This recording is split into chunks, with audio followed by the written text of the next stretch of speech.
Hi, my name is Elijah, and today I'm going to talk to you about the negative impacts of social media. I'd like to tell you two quick stories. The first one is there's a 10-year-old girl named Ashlyn Connor, and she was bullied at school so much that she asked her mom to homeschool her, and her mom refused. But the bullying didn't just happen at school, it happened online through social media. She was called fat and ugly, and even called inappropriate words that she didn't even know the meaning to. Well, at some point, she decided to cut her hair because she wanted to finally feel good about herself. Well, that did not stop the bullying at all. People call her pretty boy. Enough was enough, and she decided that she was going to hang herself in her closet with a scarf. Now, this doesn't happen with just girls, it happens with guys too. David Molak had a good-looking girlfriend. He was a nice guy too. That also didn't stop the bullying that happened online. People would keep sending him abusive and hurtful messages, leading to him suffering from severe depression. At first, David was the life of the party, and people seemed to love him. Well, everything changed after the deployment happened. He lost his interest in anything and enthusiasm. And when he was 15 years old, he decided enough was enough, and he decided to hang himself in his backyard. The two main points that I want to talk to you about are depression, anxiety, and cyberbullying. First, I'm going to talk to you about depression and anxiety. The volume of social media use has been associated with increased risk for both depression and anxiety among young adults. A study done in 2017 of over 500,000 of 8th to 12th graders found the number of exhibiting high levels of depressive symptoms increased by 33% between 2010 and 2015. One of the biggest differences from the lives of this current generation compared to the earlier generations is that they spend less time interacting face to face, and they spend more time through social media. Alexander Hamlet, a clinical psychologist at the Child Mind Institute, said the less you're connected with human beings in a deep, empathetic way, the less you're really getting the benefits of social interaction. Dr. Jerry Burbrick, another clinical psychologist at the Child Mind Institute, said FOMO is really the fear of not being connected to our social world, and that's the need to feel connected sometimes trumps whatever's going on in the actual situation.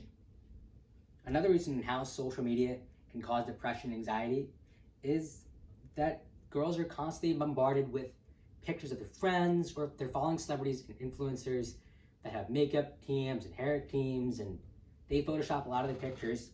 And according to Dr. Hamlet, if that's their model for what is normal, it can be very hard on their self-confidence. Another form of depression and anxiety can come from the lack of sleep.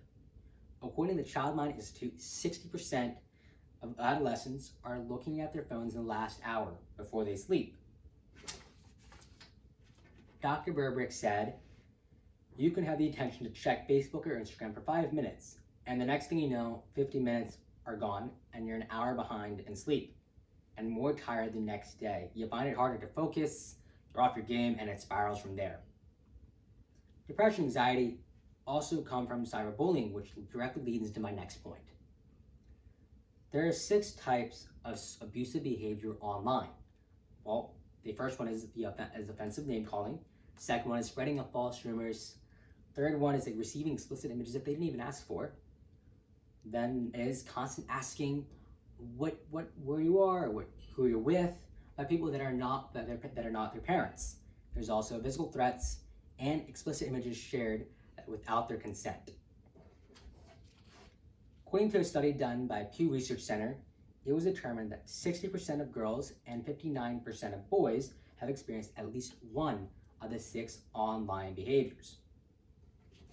More youths experience cyberbullying on Instagram than any other platform, with 42%. Then Facebook would follow that with 37%, and third was Snapchat with 31%. Michelle Hem, a researcher in pediatrics at the University of Alberta, said that teens typically suffered cyberbullying in silence because they were afraid that they would lose their internet access. This is a problem because these kids are not getting the help that they need to help stop the cyberbullying that they're going through. According to Pew Research Center, online harassment does not necessarily begin and end with one specific behavior, and 40% of teens have experienced 2 or more of these behaviors. Girls, however, are more likely than boys to have experienced more than one different forms of online bullying. In addition to, there are 15% of girls that have actually experienced 4 of those online behaviors.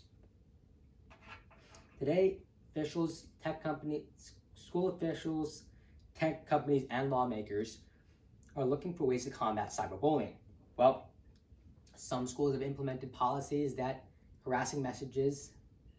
people that send harassing messages are being punished, even if those messages didn't happen on campus.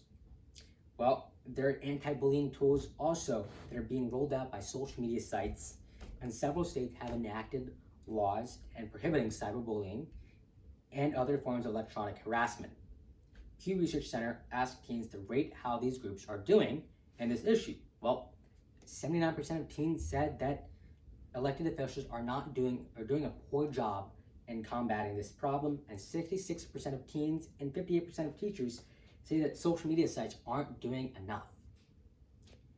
In conclusion, I believe that there should be more rules and regulations to help prevent the spread of cyberbullying. If you remember the stories that I told you of those 2 young kids who experienced cyberbullying and killed themselves because of it, they're not the only ones. There are plenty of other kids that have gone through this and have killed themselves, and there are plenty of parents that are losing their kids because of this online behavior. This should really make us think of better ways to help protect kids, and maybe come up with more rules and regulations to help prevent people from bullying online. Well, social media has been helpful in plenty of ways. We must also pay attention to the negative impacts it can have on society.